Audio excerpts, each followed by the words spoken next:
10,000 ইয়াবা ট্যাবলেট সহ ধৃত 5 কোচবিহারে।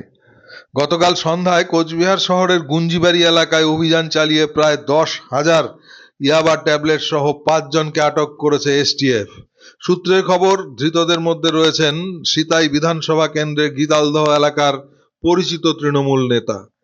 এসটিএফ সূত্রে জানা গিয়েছে, গোপন সূত্রে খবর পেয়ে গুঞ্জিবাড়ি এলাকায় অভিযান চালানো হয়। সেখানেই একটি সন্দেহভাজন গাড়ি থেকে উদ্ধার হয় বিপুল পরিমাণ ইয়াবা ট্যাবলেট।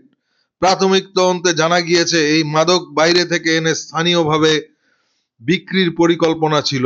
আটক 5 জনের বিরুদ্ধে মাদকদ্রব্য নিয়ন্ত্রণ আইনে মামলা রুজু করা হয়েছে এবং তাদের পুলিশি হেফাজতে নেওয়া হয়েছে। আজ তাদের কোচবিহার জেলা আদালতে তোলা হতে পারে।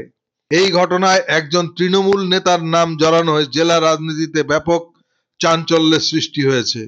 এই বিষয়ে এখন পর্যন্ত তৃণমূল কংগ্রেসের পক্ষ থেকে কোনো আনুষ্ঠানিক প্রতিক্রিয়া মেলেনি। তবে তদন্তের স্বার্থে ধৃতদের সঙ্গে কে বা কারা জড়িত তা জানানোর চেষ্টা চালাচ্ছে পুলিশ ও এসটিএফ। সঙ্গে থাকুন, দেখতে থাকুন মাথাভাঙা নিউজ পোর্টালের সঙ্গে থাকুন।